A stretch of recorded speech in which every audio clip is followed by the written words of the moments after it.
got you out of a jam there. Yeah, difference in the game.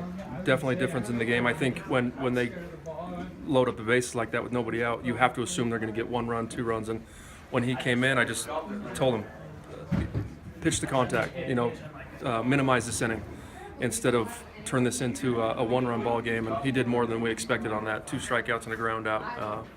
It's nice to have Riley, knowing that we can trust Riley late in the game right now because he's got electric stuff. And, we're finally he trusts me to put him in, and I trust him when I put him in. What about Hayden in his start today? Just continues to pitch well.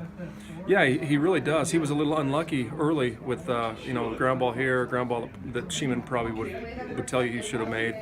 But Hayden, he's been around here for like 8 or 9 years, and so he feels pretty comfortable. He feels, he's not going to get rattled. And he just said, "Here you go. I'm going to keep pitching to you." And he finally settled in and did a great job for us. We've seen a steady increase in the production from Shaver.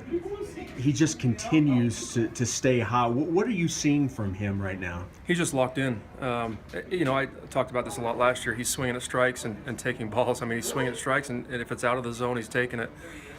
They tried, you can tell what the scouting report is on him, just elevate the fastball a little bit. And early in the season, up until 2 weeks ago, he was swinging at that, and he just couldn't catch up to it. And I think he's got a little bit more bat speed right now. He's working hard off the field, just conditioning, and really proud of him, the way he's just kind of got himself back mentally and physically. What about Kyle as well? Hit 2 home runs today. I think it's his 3rd of the year. Just talk a little bit about what you're seeing out of his play right now. Yeah, I mean, Kyle, today in BP, we told him, because he's got has a right center to right field approach in BP and kind of shoves everything to right, and we said, just pull it. You usually don't tell hitters to do that.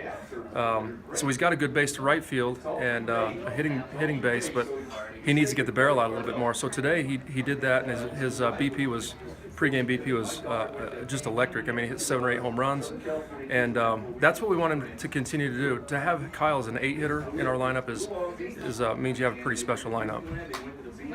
Got to feel good to get that series win after dropping that first game and battling back. Yeah, not only good, but I mean, it was necessary. I mean, it was just such an important game for us because I would assume Pepperdine's going to be battling for one of those top 4 spots, and the tiebreakers with only playing 27 games. I mean, that tiebreaker comes into play a lot of times, and so tiebreaker over St. Mary's, tiebreaker over Pepperdine is really important for us. You got a big week next week, got Utah, and then series down in San Diego. Yeah, they're all big weeks to us.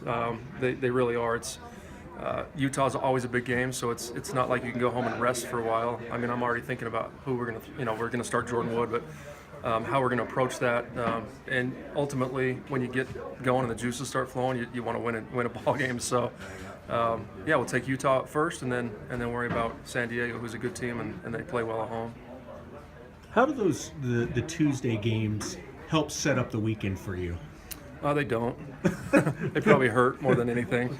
What it does is, I think it keeps our bullpen sharp. If we end up using bullpen guys late, what it's doing right now for us is giving Jordan Wood some crucial experience if he needs to move into the rotation next year, and we're going to be looking for somebody to take Brady's spot next year. And if Mav gets drafted, a lot of scouts like Maverick because he's got a big time arm, and so we'll have to fill at least one of those spots because Brady's graduating. So, and it gives us live at bats. That's another thing. It gives the hitters, we stay locked in. We don't take a couple days off. This time of year, you really want your hitters to see live pitching, and we can't simulate that. Kenny Signs, our transfer from Oklahoma, throws against us, who looks really good, by the way.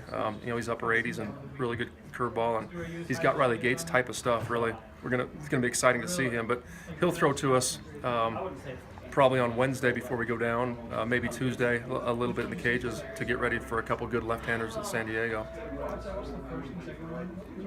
Thanks a lot.